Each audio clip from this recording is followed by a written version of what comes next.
When asked what needs to be done to improve U.S. health, most people say focus on prevention. Primary prevention means not having the disease to worry about, such as an immunization to prevent diphtheria or measles. Secondary prevention is screening to detect disease early, hoping treatment will avert bad outcomes. Mammograms, colonoscopies. Tertiary prevention seeks to minimize suffering among those with the disease. Exercise for type 2 diabetes, high blood pressure medicines.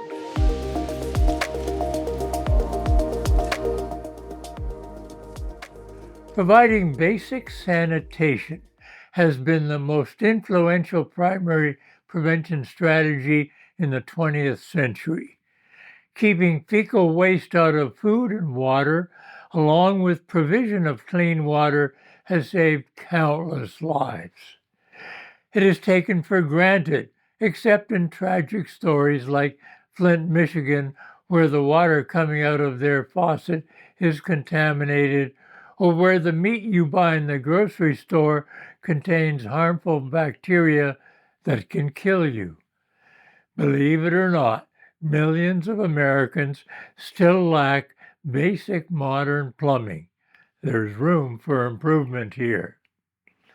Better standards of living leads to better health. Provide everyone with basic necessities such as food, clean water, and adequate shelter.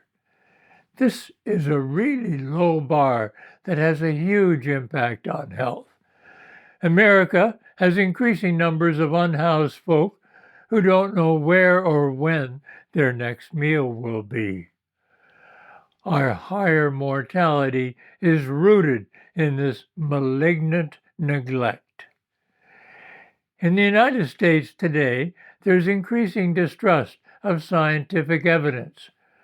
Our educational system has turned away from teaching critical thinking skills.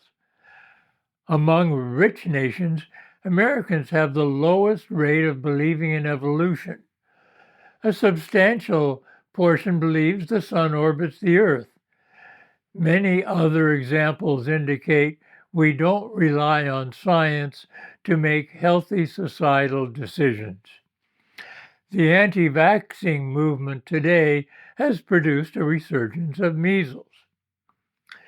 Today's focus on sick individuals distracts us from understanding sick populations.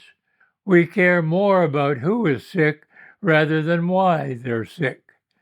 This is a concept explored by the very influential British epidemiologist Geoffrey Rose.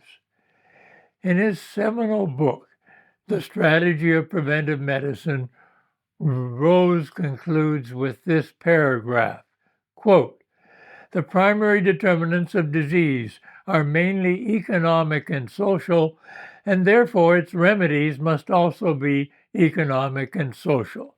Medicine and politics cannot and should not be kept apart." End of quote. Medicine here, in the British sense, refers to the broader issues of health.